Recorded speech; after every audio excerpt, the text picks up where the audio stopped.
स्वागत है आपका गुरुकुल जॉब न्यूज़ में। देखिए, आज की वीडियो में हम बात करने वाले हैं पर्यावरण से रिलेटेड जितने भी सम्मेलन हुए हैं उसकी बात करने वाले हैं, क्योंकि आपके सिलेबस में इससे रिलेटेड आपको दिया गया है और वन दरोगा में आपका पूछा जाएगा। आपको पता है ये सारी चीज़ें, आपने बहुत बार पढ़ा भी होगा अलग अलग जगह से, लेकिन हम इस वीडियो में आपको बेसिकली ये जो पीडीएफ है वो फिजिक्स वाला की है, तो क्रेडिट हम फिजिक्स वाला को देते हैं कि इन्होंने एक अच्छी पीडीएफ बनाई हुई है। लेकिन दिक्कत इसमें क्या है कि इसमें बहुत ज़्यादा डिटेल में कंटेंट को दिया गया है, बहुत ज़्यादा दिया गया है जो आपके सिलेबस में नहीं है, तो वो भी सारी चीज़ें दी गई हैं। आप अगर इसको पढ़ने जाएंगे तो आपका बहुत सारा टाइम को क्या होगा, कंज्यूम होगा। तो हम इस में क्या करेंगे, जो चीज़ें हाईलाइट करके रखे हैं आप उसको जरूर याद करिए। आपको वहीं से क्वेश्चन आपको मिल जाएगा, वहीं से आपका क्वेश्चन फंस जाएगा आराम से।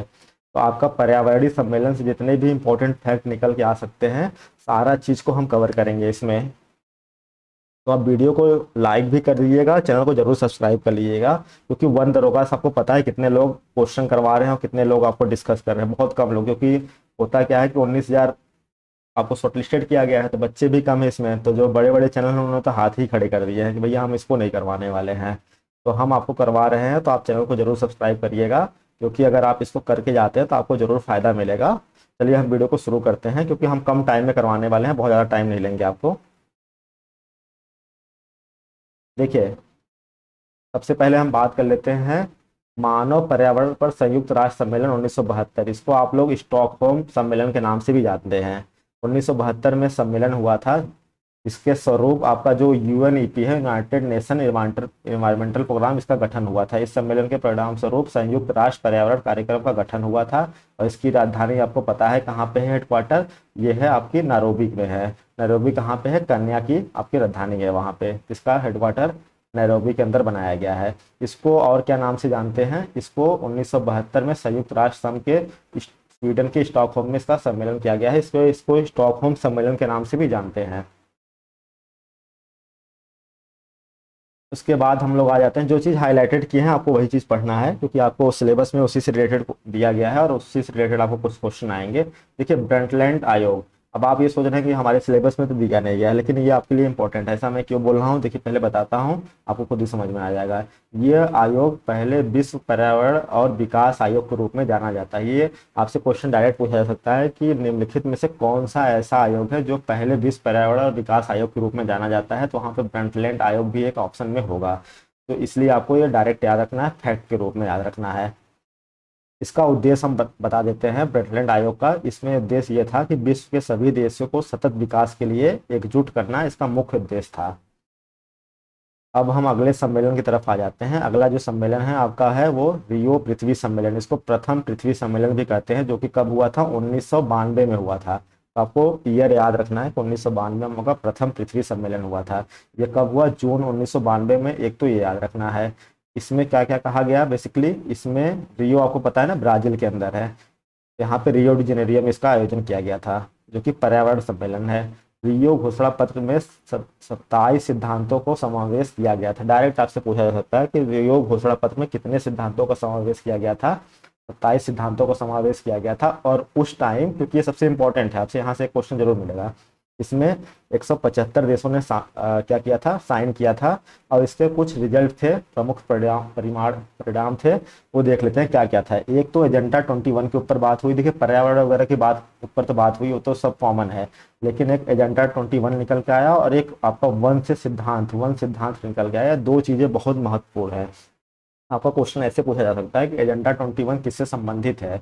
वहां पे आपको प्रथम पृथ्वी सम्मेलन 1992 का ऑप्शन मिल जाएगा आपको, या रियो 1992 मिल जाएगा। देख लेते हैं एजेंडा 21 क्या है। देखिए, एजेंडा 21 क्या है, ये एजेंडा रियो अर्थ सम्मेलन 1992 में एक पारित गैर बाध्यकारी योजना है। इसको बाध्यकारी नहीं बनाया जाएगा, ये गैर बाध्यकारी योजना है। इसमें बहुत सारे आपके एजेंडे थे। एजेंडा मतलब आपको पता है कि इसमें आपको 21 बेसिकली संख्या का 21 का चुनाव उन्होंने किस बेसिस पे किया था कि 21वीं सदी के लिए ये सारी चीज बनाई गई थी। और इसमें 21 आपके क्या थे, एजेंडे थे, जिसको शामिल किया गया था। तो एजेंडा 21 किससे संबंधित है आपका, ये आपका रियो अर्थ सम्मेलन 1992 में से संबंधित है। अब जो आपका वन सिद्धांत है, वन सिद्धांत डायरेक्ट पूछ लेगा ये किससे संबंधित है, तो ये भी आपका रियो वन सिद्धांत 1992 के रूप में भी इसको जाना जाता है। और ये किससे संबंधित है, रियो 1992 से या प्रथम पृथ्वी सम्मेलन से संबंधित है। रियो तो आप बिल्कुल मत बोलिए। रियो कब हुआ था? 1992 में हुआ था। देखिए कई बार पूछ लेता है कि रियो प्लस 5 क्या है, तो आप कंफ्यूज हो जाते हैं। तो रियो प्लस 5 का मतलब होता है कि 1992 में तो आपका रियो हुआ था, प्लस इसमें 5 जोड़ दीजिए तो कितना हो जाएगा आपका? हो जाएगा 1997 में हुआ था। ठीक है, तो ये भी एक बैठक थी। इस बैठक का एजेंडा 21 को लागू करने की दिशा में उठाए गए कदमों का मूल्यांकन के लिए बुलाई गई थी। तो आपको डायरेक्ट पूछ लिया जाएगा कि एजेंडा 21 को लागू करने की दिशा में उठाए गए कदमों का मूल्यांकन के लिए कौन सी बैठक बुलाई गई? रियो 5, रियो 10, इस तरह से ऑप्शन आपको मिलेगा, तो वहाँ पर रियो 5 आपको सही उत्तर हो जाएगा। रियो 10 देख लेते हैं। तो रियो 10 नाम से ही समझ में आ रहा है कि 1992 में हुआ था, और इसमें आप रियो 1992 प्लस 10 कितना हो जाएगा आपका? ये 2002 हो जाएगा। तो ये 2002 में दक्षिण अफ्रीका के जोहान्सबर्ग जो आपका शहर है, उसमें ये पृथ्वी सम्मेलन आयोजित किया गया था। और इसको सेकेंड पृथ्वी सम्मेलन भी कहते हैं, इसको याद रखिएगा, क्योंकि हर 10 साल बाद, मतलब बेसिकली इसको पहला वाला 1992 में, और 10 साल बाद जब ये होता है जोहान्सबर्ग दक्षिण अफ्रीका में, इसको सेकेंड पृथ्वी सम्मेलन कहते हैं। ठीक है, बाकी देखिए उद्देश्य वगैरह सबके कॉमन है, तो इसमें ज़्यादा आपको याद रखने की जरूरत नहीं है। रियो 20 नाम से ही समझ में आ रहा है कि 1992 प्लस 20 यानी कि 2012 ये हुआ था ये। ठीक है, और इसको ये इम्पोर्टेंट इसलिए है क्योंकि इसका जो सम्मेलन हुआ था वो ब्राजील के रियो में ही हुआ था, और इसी के कारण इसका नाम रियो+20 रखा गया। वही ग्लोबल वार्मिंग, जलवायु परिवर्तन से संबंधित इसमें बात हुई थी। आपको याद क्या क्या रखना मैं बताते चल रहा हूँ, आप वही सारी चीज़ों को याद रखिए अच्छे से। अब आ जाते हैं, एक GEF करके है, देखिए क्या है ये GEF। और आपके सिलेबस में तो नहीं दिया है, लेकिन आपसे जुड़ा हुआ है बेसिकली आपके सिलेबस से। वैश्विक पर्यावरणीय सुविधा, इसको हम कहेंगे ग्लोबल इन्वायरमेंट फैसिलिटी। ये क्या है? पर्यावरण संबंधी चुनौतियों से निपटने से सहायता वर्ष के लिए 1992 में ही रियो पर पृथ्वी शिखर सम्मेलन की पूर्व संध्या पर GEF की स्थापना की गई। आपसे डायरेक्ट पूछा जाएगा GEF पहले बात तो है क्या, और GEF की स्थापना कब की गई थी? तो 1992 में ही की गई थी, जो आपका पृथ्वी शिखर सम्मेलन था उसी में की गई थी। इसका मुख्यालय पूछ सकता है। बेसिकली GEF आपको एक लाइन में बता दो तो क्या है, यह एक वित्तीय इकाई है, मतलब कहने का मतलब फाइनेंशियल सपोर्ट के लिए बनाई गई है। आपका जितने भी पर्यावरणीय सम्मेलन होते हैं उसको ये क्या करता है? वित्तीय सहायता प्रदान करता है, या अलग अलग देशों से वित्त मतलब कि पैसा जुटाता है, और आपको जितने भी सम्मेलन हैं पर्यावरण से उसको आयोजित करवाया जाता है। यह एक वित्तीय इकाई है जो स्वनिहित है। इसका मुख्यालय आपसे पूछा जा सकता है, मुख्यालय कहाँ है आपका? वाशिंगटन DC में इसका मुख्यालय है। ये आपके लिए इंपॉर्टेंट वाली बात है। अगली चीज़ों को देख लेते हैं। देखिए इसमें बहुत सारी चीज़ों को दिया गया है, तो आपको सब पढ़ने की जरूरत नहीं है। और ये जो PDF है फिजिक्स वाला की है, तो सारा क्रेडिट फिजिक्स वाला PDF को जाता है। बस हमारा इतना ही क्रेडिट है कि आपको बहुत जो क्रीम क्रीम चीज़ें हैं वही आपको मिलेंगी इसमें, आपका टाइम भी ज़्यादा वेस्ट नहीं होगा। UNEP के बारे में बात कर लेते हैं। देखिए UNEP को हमने बता दिया कि इसका गठन कब हुआ था। 1972 वाला आपका स्टॉकहोम सम्मेलन हुआ था, या पृथ्वी पर्यावरण सम्मेलन जो हुआ था उसी में इसकी स्थापना की गई थी। तो इसका स्थापना कब की गई? 5 जून 1972। इसलिए आपने देखा होगा 5 जून को आपको क्या मनाते हैं? पर्यावरण दिवस मनाते हैं। 5 जून 1972 को स्थापित किया गया था। आपका हेडक्वार्टर वगैरह आपको पता है कहाँ पे है? नैरोबी केन्या में, इतना ही पूछेगा। इसकी कुछ आपको बेसिकली रिपोर्ट पूछ सकता है कि कौन कौन सी रिपोर्ट जारी करता है। देखिए एक आपका होता है उत्सर्जन गैप रिपोर्ट, ये जारी करता है। फिर दूसरा एक वैश्विक पर्यावरण आउटलुक रिपोर्ट, ये जारी करता है। तीसरा है एक है invest in to healthy planet, invest to in healthy planet, ये आपकी रिपोर्ट जारी करता है। ये सारी चीज़ हो गई आपकी UNEP से। ठीक है, ये आपको याद रखना है। आप इसके बारे में जरूर जानते होंगे, संयुक्त राष्ट्र पर्यावरण सभा, यूनाइटेड नेशन इन्वायरमेंट असेंबली। इसकी से रिलेटेड क्या क्वेश्चन बन सकता है ये देख लेते हैं। देखिए इससे रिलेटेड पहले बात तो बन जाएगा UNEA, जो मतलब संयुक्त राष्ट्र पर्यावरण सभा है, कार्यक्रम का एक प्रशासनिक निकाय है। ठीक है, एक तो आपको ये सेंटेंस में देखे पूछा जा सकता है। दूसरा ये है कि सतत विकास पर संयुक्त राष्ट्र सम्मेलन के दौरान संयुक्त राष्ट्र पर्यावरण सभा का गठन कब किया गया? तो इसका गठन जून 2012 में, काफ़ी लेट किया गया है। बेसिकली इस असेंबली में क्या होता है कि आपके पर्यावरण से रिलेटेड चर्चा होती है। आपको पर्यावरण आपका टॉपिक में है तो ये आपसे पूछा जा सकता है जून 2012 में आपका संयुक्त राष्ट्र पर्यावरण सभा का स्थापना हुआ। ये तो मोस्ट इंपॉर्टेंट है, आपको याद ही होना चाहिए। देखिए यह है जलवायु परिवर्तन पर संयुक्त राष्ट्र framework framework convention, United nation framework convention on climate change, ये इसका फुल फॉर्म हो गया। ये क्या करता है, पहले बात ये जान लीजिए कि UNFCCC जलवायु परिवर्तन के मद्देनजर एक अंतर्राष्ट्रीय पर्यावरण संबंधी संधि है ये, ठीक है, अंतर्राष्ट्रीय संधि है। इस संधि पर विचार और इसका गठन कब आया था? देखिए इसका विचार और गठन की बात पूछा जाए तो इसका जो विचार और गठन आया था वो रियो डी जेनेरो यानी कि 1992 वाले में आया था, ठीक है, जो प्रथम पृथ्वी सम्मेलन था उसी में आया था। और 1992 में संयुक्त राष्ट्र के पर्यावरण और विकास सम्मेलन पृथ्वी शिखर सम्मेलन में किया गया था, वही मतलब 1992 में इसका गठन किया। 1992 में इसका विचार आया था लेकिन गठन 1992 में नहीं हुआ था, ये चीज़ याद रखिएगा। गठन पूछेगा तो आप याद रखिएगा कि इसका जो गठन है वो हुआ है 21 मार्च 1994, डेट के साथ इसको एकदम गांठ बांध लीजिए क्योंकि ये आपसे क्वेश्चन बिल्कुल पूछा जा सकता है कि कब हुआ था। 21 मार्च 1994 को हुआ था। इसका मुख्यालय मोस्ट इंपॉर्टेंट है, इसका मुख्यालय कहाँ पे है? UNFCCC, इसका मुख्यालय ये है बॉन के अंदर है। ये है क्या? ये बेसिकली एक तरह की संधि है और ज़्यादा कुछ है नहीं, मतलब ठीक है, एक ट्रीटी है जो कि कितने देशों ने साइन किया था? 197 सदस्यों ने उस टाइम पे साइन करके इसका मुख्यालय कहाँ बनाया था? बॉन के अंदर बनाया था। देखिए इसका मेन काम क्या होता है? जलवायु परिवर्तन ये सारी चीज़ें होता है लेकिन ग्रीन हाउस गैस की सांद्रता को एक लिमिट तक लाना इसका बेसिकली एक मेन रीजन है। ये क्योटो प्रोटोकॉल से भी संबंधित है क्योंकि क्योटो प्रोटोकॉल में क्या किया गया था कि 1997 में हमको पता है जापान के अंदर क्योटो प्रोटोकॉल होता है और इसमें इसके ऊपर बहुत ज़्यादा चर्चा की गई थी, ठीक है। तो क्वेश्चन आपको जिस तरह से बने आप उस तरह से, जैसे गठन वठन की बात हो तो आप हमेशा रियो डी जेनेरो 1992 की तरफ जाइएगा, आपका बिल्कुल सही उत्तर हो जाएगा। क्योटो प्रोटोकॉल देख लेते हैं, बहुत ज़्यादा इंपॉर्टेंट है। कब हुआ भाई? 11 दिसंबर 1997 को हुआ। ये चीज़ें आपको याद रखना है। और कब हुआ था? बेसिकली ये COP3 के अंदर हुआ था। कहाँ पे? क्योटो आपको पता है जापान का शहर है, जापान के अंदर हुआ था। और ये आपका बेसिकली फरवरी 2005 से क्या कर रहा है? अपना काम कर रहा है, कार्यशील है। ये इसका गठन तो हो गया था लेकिन ये कार्यशील नहीं था, ये 2005 से अपना काम कर रहा है, ये आपको याद रखना है। यानी कि 1997 में आपका गठन हुआ और 2005 से अपना काम कर रहा है। और 2002 में आप याद रखिएगा तो भारत इससे जुड़ा हुआ था। यहाँ पे देखिए भारत ने 2002 में, देखिए यहाँ पे बताया गया है भारत ने 2002 में इस प्रोटोकॉल से जुड़ने की पुष्टि की थी। तो यानी कि भारत से पूछे कि भारत जो क्योटो प्रोटोकॉल से जो कब जुड़ा था? ये 2002 में जुड़ा था। अब आपके मन में ये होगा कि ये चीज़ है क्या बेसिकली, क्योटो प्रोटोकॉल किससे संबंधित है? देखिए क्योटो प्रोटोकॉल तो जलवायु परिवर्तन से संबंधित था लेकिन इसमें आपको ग्रीन हाउस गैसेस के ऊपर काफ़ी सारी बातें की गई थी।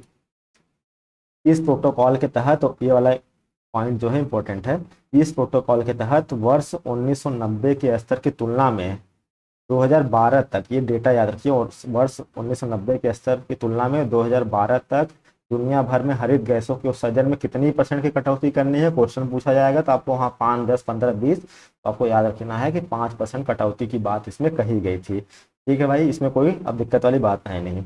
ये कानूनी रूप से बाध्यकारी है कि नहीं है? तो बिल्कुल ये कानूनी रूप से आपके बाध्यकारी है, इसमें भी कोई भाई डाउट नहीं है। तो आपको इसको याद रखना है, जो क्योटो प्रोटोकॉल है इसको मानना ही पड़ेगा आपको। आप इसको, जो भी इसके मेंबर है उसको मानना ही पड़ेगा, तभी आप साइन करिए। और इसमें क्योटो प्रोटोकॉल के अंदर जो आपका अनुबंध 1 था उसमें कुछ 6 हरित गैसों को शामिल किया गया था। डायरेक्ट पूछ सकता है कि क्योटो प्रोटोकॉल में कितने हरित गैसों को शामिल किया गया था, तो 6 हरित गैस इसमें माना गया था, ग्रीन हाउस गैस जिसको बोलते हैं, ग्रीन हाउस गैस, ठीक है। मैं बता देता हूँ कौन कौन सा है। देखिए CO2 आपको पता है सबसे ज़्यादा इफेक्ट करता है, ठीक है। मीथेन दूसरे नंबर पे, तीसरे नंबर पे नाइट्रस ऑक्साइड जो आपकी हंसने वाली गैस होती है, नाइट्रस ऑक्साइड। चौथे नंबर पे आपका हाइड्रोफ्लोरोकार्बन HFC गैस। पांचवें नंबर पे PFC मतलब होता है प्रू फ्लोरोकार्बन, ठीक है, पर फ्लोरोकार्बन, ये भी इसमें शामिल की गई। और sulphur hexachloride SF6, sulphur hexafluoride, ठीक है, ये SF6 आपका 6वें नंबर पे शामिल किया गया। बेसिकली आपकी टोटल 6 गैसों को शामिल किया गया। क्योटो प्रोटोकॉल आप समझ गए क्या है, कैसे है, किससे संबंधित है। अगर पूछा जाए कि क्योटो प्रोटोकॉल किससे संबंधित है, अगर एक ऑप्शन वहां पे आ जाए जलवायु परिवर्तन, और एक ऑप्शन आ जाए ग्रीन हाउस गैस, तो आप जलवायु परिवर्तन को मानिए, क्योंकि वो मेन सब कुछ मुद्दा जलवायु परिवर्तन का था। हाँ, ये भी ग्रीन हाउस गैसेस के ऊपर बात की गई थी। जब जलवायु परिवर्तन वहाँ ऑप्शन में ना रहे तब आप ग्रीन हाउस गैसेस पे काम करेंगे, ठीक है, या टिक करेंगे। अब आइए हम देख लेते हैं आगे चीजें क्या हैं क्योटो प्रोटोकॉल से संबंधित। देखिए, क्योटो प्रोटोकॉल से संबंधित कुछ और फैक्ट है। क्योटो प्रोटोकॉल के अंतर्गत दो प्रतिबद्धता अवधि शामिल किया गया है, मतलब दो अवधि यानी कि दो टर्म को डिफाइन किया गया है। पहला 2008 से 2012 की अवधि, इसमें कुछ बात कही गई थी, और फिर 2013 से 2020 में सेकेंड वाली, तो ये आपको याद रखना है।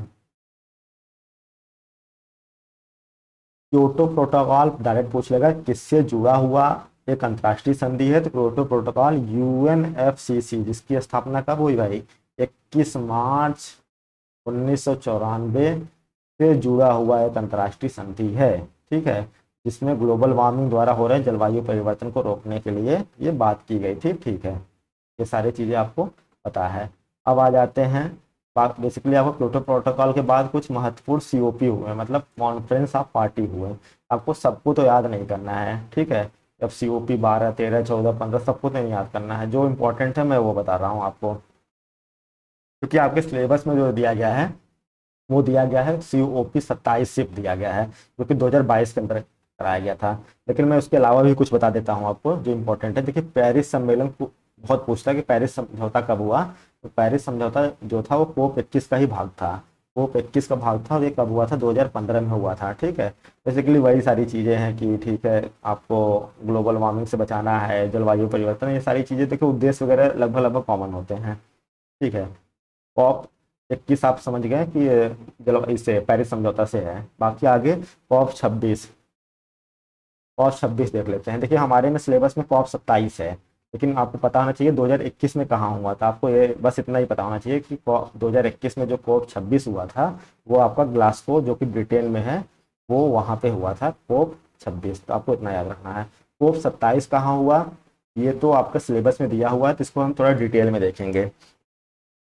देखिए, COP 27 जो है UNFCC, यहाँ पे CC, ठीक है, UNFCC का COP 27 सम्मेलन कब से कब हुआ, 7 से 18 नवंबर, डेट ये याद रख लीजिए, 7 से 18 नवंबर, कब भाई, 2022 में। और कहाँ पे हुआ था ये, मिस्र के अंदर, इजिप्ट के अंदर हुआ था, और वहाँ का कौन सा शहर था, वो था शर्म अल शेख शहर में संपन्न हुआ, ठीक है भाई, इसमें कोई दिक्कत नहीं है। अब हम देखते हैं कि जो COP 28 है, देखिए COP 26 कहाँ हुआ, COP 27 और COP 28, COP 27 और COP 28। भाई COP 26 कहाँ हुआ, ग्लासगो के अंदर हुआ, कहाँ हुआ, ग्लासगो, कहाँ पे है ये, इंग्लैंड के अंदर है, इसमें तो कोई डाउट नहीं है। COP 27 मैंने बता दिया कि भाई मिस्र के अंदर शर्म शेख में, लेकिन COP 28 भी आपसे पूछा जा सकता है कि अगले साल कहाँ होगा, यानी कि इसी साल बेसिकली 2023 में कहाँ होगा, ये होगा आपका UAE में होगा, यूनाइटेड अरब इमराट्स में होगा। COP 27 से रिलेटेड कुछ और चीज़ें देख लेते हैं। देखिए, इसमें क्या क्या बातें की गई, किसमें किसमें कदम उठाने पे बाकी देखिए, जलवायु परिवर्तन ये सब प्रमुख संकट तो मानते ही थे, ठीक है, और बाकी जो वैश्विक तापमान बढ़ रहा है उसको नियंत्रित करने की बात की गई, लेकिन जो इसमें बेसिकली कुछ कदम उठाने की बात बनी, COP 27 में भागीदार रहे विश्व के प्रमुख राष्ट्रों द्वारा निम्नलिखित कदम उठाने पर सहमति बनी। क्या क्या कदम, वहां से आपको क्वेश्चन बनेंगे। कमजोर देशों को, जहाँ पे जो कमजोर देश है वहाँ उनको क्या दिया जाए, लॉस एंड डैमेज के तहत वित्त पोषण प्रदान करने के लिए एक समझौते पर हस्ताक्षर किए, कि जो कमजोर देश है मतलब अनडेवलप्ड देश है, उनको लॉस एंड डैमेज के तहत क्या दिया जाए, वित्त पोषण मतलब पैसा दिया जाए, ठीक है। डायरेक्ट पूछा जा सकता है, लॉस एंड डैमेज के तहत वित्त पोषण प्रदान करने के एक समझौता पर हस्ताक्षर क्या COP 27 में किया गया था, तो हाँ बिल्कुल किया गया था। विकासशील देशों में जलवायु प्रौद्योगिकी समाधानों के लिए बढ़ावा देने के लिए एक नया पंचवर्षीय कार्यक्रम शुरू किया गया, ठीक है। जो विकासशील देशों में जलवायु प्रौद्योगिकी समाधान जो उस पर चर्चा थी उसको बढ़ावा देने के लिए एक नया पंचवर्षीय मतलब 5 ईयर प्लान का शुरुआत किया गया। आप उस इकोनॉमी वाले 5 ईयर प्लान से इसको रिलेट मत करिएगा। इसके बाद जो इस 5 ईयर का कार्यक्रम शुरू किया गया उसका नाम रखा गया क्या, समन। तो आपसे डायरेक्ट पूछ लेगा समन किससे रिलेटेड है, तो समन आपका जो है COP 27 से रिलेटेड है, ठीक है। COP 27 आपका जो है समन रिलेटेड है। इसके बाद इस पे जलवायु परिवर्तन पे जो समस्या वाली बात थी, इसमें जल के महत्व को भी बहुत बल दिया गया। जल के महत्व को प्रतिबिंबित करने हेतु जल को अनुकूलन और लचीलापन पहल पर कार्रवाई कार्यक्रम शुरू किया। तो पूछ लेंगे कि जल से भी रिलेटेड इस पे बात हुई थी और कौन सा कार्यक्रम शुरू किया गया था। जल अनुकूलन और लचीलापन पहल पर कार्रवाई कार्यक्रम शुरू किया गया। उसके बाद आपका कार्बन क्रेडिट आपका एक चैप्टर है, उससे रिलेटेड भी एक बात हुई है। कार्बन क्रेडिट जो आपको बंद दरोगा में सिलेबस में भी है।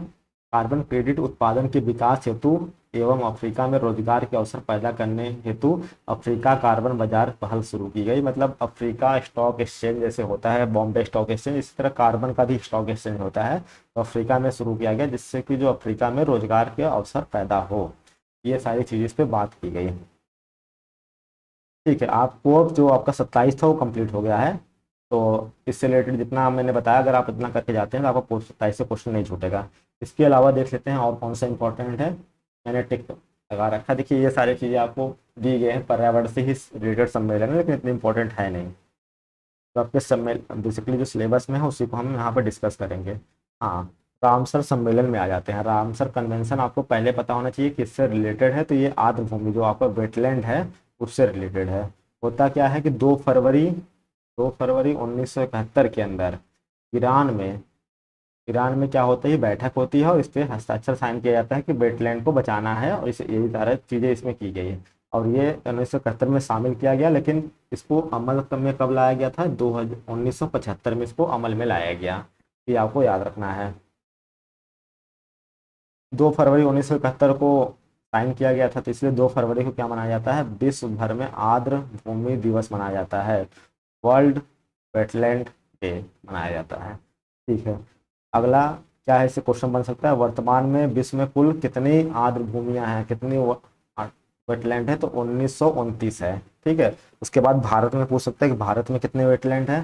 जो रामसर साइट है देखिए वो है 75, 75 आपको पता होना चाहिए कि सब 75 हैं जो भारत के अंदर है। और सबसे ज़्यादा कहाँ कौन से राज्य में है ये पूछा जा सकता है, तो सबसे ज़्यादा जो है तमिलनाडु के अंदर रामसर स्थलों की संख्या सर्वाधिक है। तो एक तो ये आपको याद होना चाहिए। फिर ये याद होना चाहिए कि सबसे बड़ी और सबसे छोटी कौन सी है। देखिए चिल्का झील जो उड़ीसा की है ये सबसे बड़ी बेसिकली वेटलैंड है, और सबसे छोटी कौन सी है वो है रेणुका आर्द्र भूमि। ये कहाँ पे है, हिमाचल प्रदेश के अंदर है, सबसे छोटी रामसर स्थल है। ठीक है, अगर देश में पूछा जाए कौन सा देश सबसे ज़्यादा रामसर स्थल जहाँ पे है, तो वो है आपका यूनाइटेड किंगडम, यानी कि यूके। वहाँ पे आपका सबसे ज़्यादा रामसर स्थल है। देखिए एक है मॉन्ट्रेस रिकॉर्ड, आपसे डायरेक्ट पूछ सकता है कि मॉन्ट्रेस रिकॉर्ड क्या है या किससे संबंधित है। देखिए ये रामसर स्थल से ही संबंधित है, बेसिकली रामसर सम्मेलन से ही संबंधित है। ये है क्या, मैं पहले आपको समझाता हूँ। देखिए मॉन्ट्रेस रिकॉर्ड क्या है, ये उन आर्द्रभूमि स्थलों की एक सूची है, बेसिकली एक लिस्ट है उन आर्द्रभूमि की जो अंतर्राष्ट्रीय महत्व के हैं, मतलब बहुत ज़्यादा इंपॉर्टेंट है, जहाँ के पारिस्थितिक के चरित्र में परिवर्तन हुए हैं या हो रहे हैं, या तकनीकी विकास, प्रदूषण या अन्य मानव हस्तक्षेप के परिणाम स्वरूप परिवर्तन होने की संभावना है। मतलब वेटलैंड तो है ये, लेकिन यहाँ पे बहुत सारे परिवर्तन हो रहे हैं और ये आगे चल के इनको खतरा है, तो उनको एक अलग सूची में रखा जाता है, तो जिसको बोलते हैं मॉन्ट्रेस रिकॉर्ड। ठीक है, तो मॉन्ट्रेस रिकॉर्ड के अंदर इंपॉर्टेंट इसलिए क्योंकि इंडिया की सिर्फ 2 आपकी इसमें आती है, सूची में शामिल किया गया है 2 आर्द्रभूमियों को। कौन कौन सी हैं, एक तो आपका है लोकटक झील मणिपुर वाली, दूसरा है आपका केवलादेव राष्ट्रीय उद्यान जो कि कहाँ पे है, राजस्थान के अंदर है। दोनों आपको याद रखना है कि ये मॉन्ट्रेस रिकॉर्ड के अंदर शामिल किया गया है। ठीक है, ये बेसिकली क्यों किया जाता है, ये रामसर सूची के भाग के रूप में शामिल है, जिसमें प्राथमिक रूप से संरक्षण की आवश्यकता है, क्योंकि अगर आप संरक्षण नहीं करेंगे ये वेटलैंड साइट आगे चल के नहीं रह पाएंगी। क्यों, क्योंकि इसमें बहुत सारे चेंजेस आ रहे हैं। ठीक है, इनको इकोसिस्टम में चेंजेस आ रहे हैं, इनको बहुत सारी चीज़ों का इसमें आ रहा है। एक पूछता है सिटीज क्या है, या सिटीज किससे संबंधित है, CITES। देखिए ये बेसिकली आपको याद रखना कि जो वन है या वनस्पति एवं प्राणी, मतलब वन या प्राणी है, इस संकटापन्न प्रजाति, मतलब जो लुप्त प्रजाति के अंतर्राष्ट्रीय व्यापार पर समझौता होती है, एक क्या है, ये सम्मेलन हुआ था बेसिकली वाशिंगटन DC के अंदर। इसमें सिटीज का कॉन्सेप्ट लाया गया था कि जो मतलब लुप्त प्रजाति है उनके लिए एक योजना चलाई जाए। तो ये आप सिटी से याद रखिएगा, जो लुप्त प्रजाति है उससे रिलेटेड एक समझौता था ये।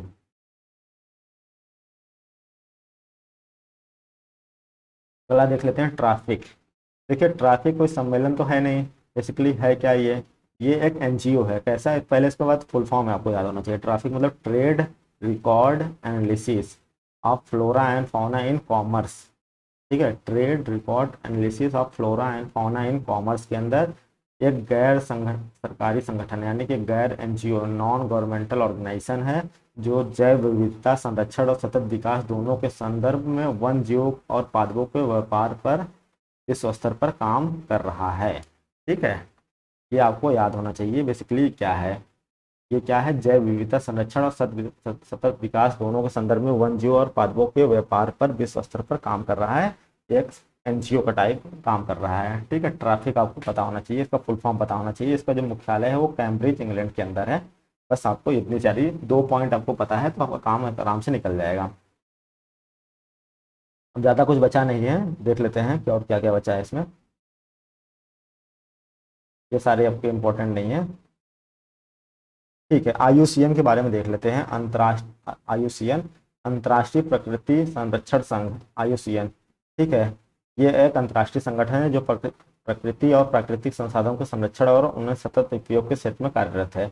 इसमें आपको याद क्या रखना है कि जो आईयूसीएन है उसका गठन कब हुआ था। इसका गठन 1948 में हुआ था। इसका जो मुख्यालय है वो ग्लैंड कहाँ पे है आपका, स्विट्जरलैंड के अंदर है। ठीक है, आपको देखेंगे स्विट्जरलैंड उधरी सबका इसका मुख्यालय बहुत इन सब चीज़ों का होता है। ठीक है, इससे रिलेटेड आईयूसीएन से रिलेटेड एक बहुत इंपॉर्टेंट क्वेश्चन आता है कि आईयूसीएन एक लाल सूची निकालता है बेसिकली, और लाल सूची किससे संबंधित है, ये संकटग्रस्त जातियों की एक सूची है जो कि दुनिया भर में एक लुप्त प्रजाति है। ठीक है, ये पूछा जाता है कि लाल सूची में कौन से आ जाते हैं, तो बेसिकली जो उनकी घर होते हैं, जो उनके हैबिटेट होते हैं, अगर वो वहाँ पे 50 वर्षों से नहीं देखी गई है, बेसिकली 25 वर्ष 50 वर्ष ऐसे करके ऑप्शन आएगा। अगर वो 50 वर्ष से ज़्यादा से नहीं देखी गई है वहाँ पे तो उसको लाल सूची में डाल दिया जाता है। और ये कब से ये आईयूसीएन इसको चला रहा है, बेसिकली एक लिस्ट निकालता है। ये 1964 से तो कर रहा है। फाउंड देखो 1948 में हो गया था, लेकिन ये रेड डेटा बुक निकालता है 1964 में। ठीक है, आपका आईयूसीएन से रिलेटेड सारा डाउट आपका क्लियर हो गया होगा। मॉन्ट्रियल प्रोटोकॉल किससे संबंधित है, बस आप याद रखिए ओजोन से संबंधित है। कब हुआ था आपका, 1987 में हुआ था। कहाँ पे, कनाडा के अंदर हुआ था। बस, इससे ज़्यादा कुछ नहीं। एक है आपका हेलेंस्की प्रोटोकॉल जो कि 1985 में हुआ था। किसके लिए था, ये समुद्री कचरे का निस्तारण के लिए हुआ था। हेलेंस्की प्रोटोकॉल 1985 में किसके लिए, समुद्री कचड़ों के निस्तारण के लिए हुआ था। और देख लेते हैं। ठीक है, आपका ये सारा चीज़ ये कवर हो गया। जितने भी मैंने चीज़ यहाँ पे बताई है, कैसा लगा आपको वीडियो जरूर बताइएगा। देखिए चैनल को जरूर सब्सक्राइब कर लीजिएगा क्योंकि आपके लिए बिल्कुल क्रीम कंटेंट ऐसे लाते रहेंगे। और मैं आपके लिए एक बेसिकली एक पीडीएफ तैयार कर रहा हूँ जिसमें आपके जितने इंपॉर्टेंट ईयर है वन दरोगा से रिलेटेड, वहाँ पे आपको एक ही साथ डेट या ईयर जो भी है तो वहाँ पे आपको एक ही साथ मिल जाएगा। जो भी डेटा वगैरह है एक ही साथ मिल जाएगा कि जैसे कि वन अधिनियम कब पारित किया गया, इस तरह की चीज़ें, मतलब जहाँ पे ईयर का बहुत बड़ा रोल है आपको एक जगह मिल जाएगा तो आपको याद करने में आसानी रहेगी। ठीक है, तो आपको लगातार हम वन दरोगा से रिलेटेड ला रहे हैं चीज़ों को। और देखिए मैं व्यूज़ के लिए काम नहीं करता, अगर व्यूज़ के लिए काम करता तो उल्टा सीधा वीडियो बनाता। ठीक है, तो क्योंकि वहाँ पे व्यूज़ आ जाते हैं काम भर के। मैं उल्टा सीधा वीडियो नहीं बना रहा क्योंकि मैं एक खुद स्टूडेंट हूँ। ठीक है, मैं अपना काम भी करता हूँ, उसके बाद मेरा ऑफिस का काम रहता है, तो समय निकाल के आपको हम अपने को पढ़ाते भी हैं। बाकी जो कोई न्यूज़ वगैरह होती है उसको भी देते हैं। आप चैनल को जरूर सब्सक्राइब कर लीजिएगा। और बाकी देखिए लेखपाल के अगर आप अभ्यर्थी हैं और वन दरोगा पे भी आप दे रहे हैं तो आप जरूर कर लीजिएगा क्योंकि हम लेखपाल से रिलेटेड भी अथेंटिक अपडेट देते हैं। मतलब ऐसा नहीं कभी भी अपडेट नहीं देते, जब भी कोई अपडेट आती तभी देते हैं। मिलते हैं चलिए आपसे एक नए वीडियो में। अपना ख्याल रखिए, अपने पढ़ाई को फोकस करिए। तब तक के लिए जय हिंद, टेक केयर, बाय बाय।